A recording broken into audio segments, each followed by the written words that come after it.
project billing code, project manager, project name, and project team. You see project name. Okay. Next, billing code. Where it is? Billing code. This. Okay. Next, project manager. Project manager ఎక్కడ ఉంది? And project team. అవి ఏ type of fields? So reference add చేసి ఆ 4 వచ్చేసి ఏ type of fields అండి? It is referring to other tables. Do remember these are all referring to other table. మీకు రిఫరెన్స్ లో ఉన్నవి కలర్ లో మూక కనిపిస్తుంటాయి. And which you created. Only మీకు రిఫరెన్స్ మాత్రమే కనిపిస్తున్నాయి చూడండి. Project name, project billing code reference, project manager reference, project team reference. You come here and check it. Manager name, team, code. These are all related to what? Reference. You are referring to some other table from our table. Okay. First point, మీరు create చేసినవి మాత్రమే కనిపిస్తాయి.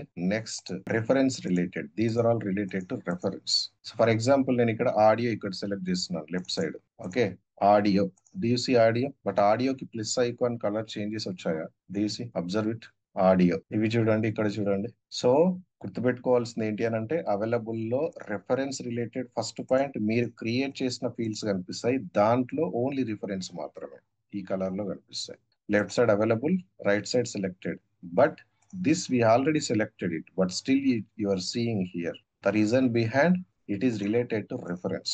So ఒక్కసారి ఇక్కడ add చేశాక left side available లో ఉన్నాయి కనిపించవు. యాక్చువల్లీ కనిపించవు in the sense what ever you created. Sir split కనిపిస్తుంది కదా, స్ప్లిట్ యాడ్ చేసాం. ఎండ్ స్ప్లిట్ కూడా యాడ్ చేసాం కదా సార్, అనటేషన్ యాడ్ చేసాం, బట్ స్టిల్ కనిపిస్తున్నాయి అంటే ఇవి సిస్టమ్ క్రియేటెడ్ వాల్యూస్. దాంతో పాటు మన రిఫరెన్స్ కూడా మీరు యాడ్ చేశాక కూడా మనకి లెఫ్ట్ సైడ్ అవైలబుల్ గా ఉంటాయి. Don't get confuse. Okay.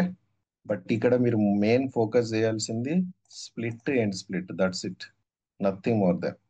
So form design లో అండ్ ఫామ్ లేఅవుట్ లో మనకి ఇప్పటివరకు తెలిసింది ఏంటి? What you can do from the form layout and form design? Just arrangement, right? We can just arranging the form in a beautiful manner. అది ఒకటి మాత్రమే మనకు తెలుసు ఇప్పటివరకు. కరెక్టేనా? అండ్ మేబీ ఫామ్ లేఅవుట్ లో మీరు కొన్ని అనోటేషన్స్, ఎక్స్ట్రా అనోటేషన్స్ యాడ్ చేయొచ్చు. Extra activities. ఎక్స్ట్రా యాక్టివిటీస్ ఏంటి మీరు ఫామ్ లేఅవుట్ లో చేసేది? Annotations and activities. ఇవి రెండు మాత్రమే ఎక్స్ట్రాగా యాడ్ చేసుకోవచ్చు rather than form design. So దాంతో పాటు మనం ఫామ్ డిజైన్ నుంచి అండ్ ఫామ్ లేఅవుట్ నుంచి, గుర్తుపెట్టుకోండి, ఫామ్ డిజైన్ నుంచి ఫామ్ లేఅవుట్ నుంచి you can create the columns directly.